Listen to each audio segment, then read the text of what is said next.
Assalamualaikum warahmatullahi wabarakatuh. Pada video kali ini kita akan membahas terkait teknologi yang sering kita kenal dengan HCI ya, atau kita sering kenal dengan istilah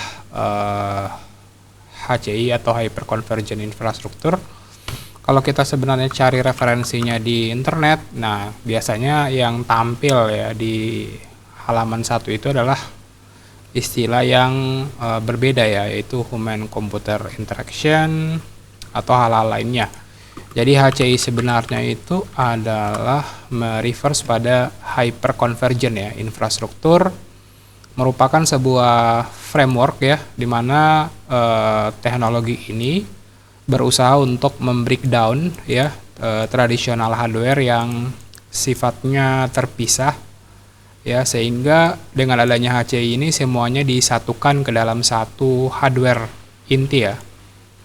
Jadi di dalamnya sudah ada software defined, ada turnkey arsitektur dan unify management. Nah, jadi HCI yang kita gunakan saat ini, kalau kita mau lihat diagramnya seperti ini ya. Jadi dia umumnya menyatukan atau membuat banyak sistem ya agar bisa bekerja dalam satu kesatuan ya, seperti ini ilustrasinya. Nah, jadi kali ini kita akan menggunakan atau uji coba mengenalkan terkait HCI dari H3C ya. Jadi kita akan coba login terlebih dahulu ke servernya. Jadi kita akan belajar mengenal fitur-fitur yang ada pada HCI. Jadi kita bisa lihat kita ketika berhasil atau pertama kali login kita masuk di dashboard.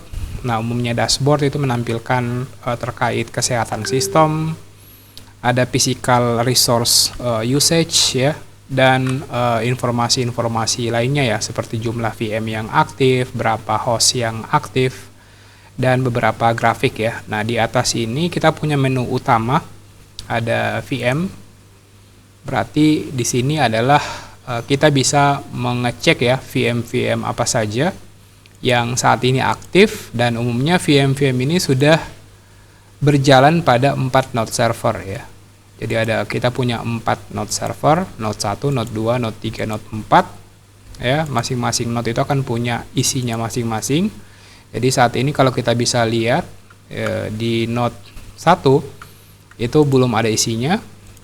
Di node 2 sudah ada 2 VM. Di node 3 kosong, dan di node 4 ada 2. Terus kita beralih ke fitur lainnya ya, ke menu lainnya ada menu network. Nah, di menu network ini kita punya sub menu lagi, ada vSwitch, ada konfigurasi vSwitch, ada port profile ya untuk kita setting networknya, ada network topologi, ada traffic, ada connectivity test ya, ada physical switch ya. Kita bisa lihat seperti yang saya sudah jelaskan di awal, HCI ini menyatukan seluruh infrastruktur ke dalam satu kesatuan ya. Jadi ada advanced network, ada micro segmentation, ada collaboration with SDN. Fitur selanjutnya ada storage ya. Kalau kita masuk ke storage, ya di sini dijelaskan seluruh informasi terkait media penyimpanan ya. Nah, umumnya HCI itu mendistribusikan atau memiliki storage yang merupakan gabungan dari masing-masing node ya. Totalnya kita punya 4 node. Nah, ini informasinya, status atributnya itu menggunakan distributed storage. Totalnya kita punya 4 host ya. Total keseluruhan disknya itu ada 64 ya. Ada 64 disk yang sedang aktif saat ini. Kita bisa masuk ke disk pool, ada data pool, ada host, dan ada hard disknya ya. Jadi detail informasinya itu kesemuanya itu tampil ya pada dashboardnya. Jadi kita bisa lihat terkait informasi pool untuk disknya, ada data pool, ada host ya, terus ada hard disknya ya. Keseluruhan hard disknya ada berapa tera ya. Oke, kita kembali ke dashboard. Nah, di sini kita juga bisa lihat storage cluster health ya, berapa IOPS-nya, Terus berapa yang free, berapa yang sudah digunakan. Ini umumnya cluster HCI baru ya, yang belum ada isinya. Jadi karena belum ada isinya, mungkin lebih baik kita coba pelajari ya isi-isi dan fitur-fiturnya. Nah, di sini kita ke node management. Di node management kita ada storage node ya, di masing-masing node itu kita punya 16 hard disk ya. 16 storage yang tersimpan, masing-masingnya 34 tera, di mana keseluruhan hard disk tersebut sudah di cluster ya. Jadi saya bisa pilih, nanti storage-nya akan muncul atau tampil di bawah ya. Jenis storage-nya seperti apa, dan informasi-informasi penting lainnya ya. Oke, ini monitoring nodes-nya, ada MDS node-nya. Oke, mirip seperti teknologi CHAP ya, CHAP storage. Terus yang kita bisa explore lagi ya, ini keseluruhan klasternya ya, yang digunakan baru 860 GB. Available capacity-nya itu di 121 tera ya, totalnya 122 terabyte, dan statusnya sudah masih 100%. Oke, data pool management ya, kita bisa masuk ke submenu block storage ya. Di sini ada block device management, ada fitur-fitur lainnya ya. Ada recycle bin, ada file storage ya, kita bisa setup atau konfigurasi menu-menu yang ada di sini. Oke, selanjutnya kita akan pindah ke bagian host ya. Kita akan coba lihat hostnya. Oke, kita masuk ke host. Nah, kita bisa lihat di sini ya. Kita punya 4 node yang di cluster, yang sudah dikonfigurasi di cluster. Di sini punya IP address masing-masing. Jadi logiknya seperti itu ya. Kita bisa masuk ke masing-masing node-nya secara spesifik.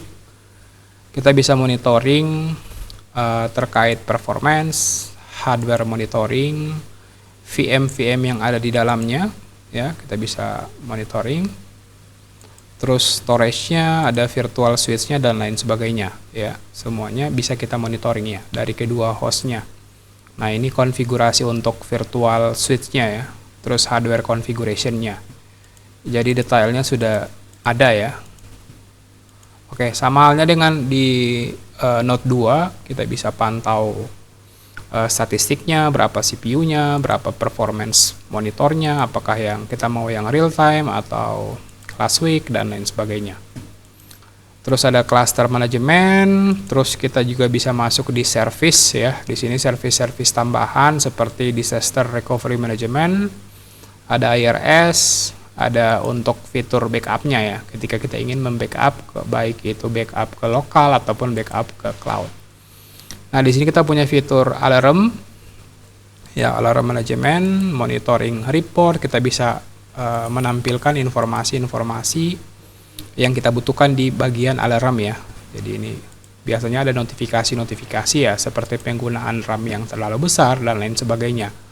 Selanjutnya di menu sistem ada security management, ada konfigurasi password policy, ada access control list, ada antivirus, ada security audit ya, ada operator group, ada operation log, kita bisa lihat lognya, log collection, terus dan informasi-informasi lainnya ya, licensing, patch, NTP, data backup, dan parameter-parameter yang kita butuhkan lainnya. Nah, kita kembali ke dashboard ya. Kalau kita klik pada ini, kita bisa melakukan proses atau fitur, memanfaatkan fitur health check ya, di mana health check ini akan melakukan pengecekan secara menyeluruh terhadap sistem yang lagi jalan. Jadi kita cukup klik start, maka dia akan melakukan semacam inspeksi atau sebuah proses yang akan melakukan audit terhadap kesehatan ataupun permasalahan yang mungkin saja ada pada server, pada cluster server HCI kita ya. Umumnya infrastruktur HCI itu punya fitur ini untuk melakukan proses pengecekan sistem secara menyeluruh. Nah, oke, kita sudah membahas ya hampir semua di 10 menit ini. Insya Allah di video selanjutnya kita akan coba bahas bagaimana caranya untuk membuat VM ya, melakukan proses konfigurasi storage dan lain sebagainya pada HCI manajemen ini. Jadi sekian video kali ini, semoga bermanfaat. Akhir kata, wassalamualaikum warahmatullahi wabarakatuh.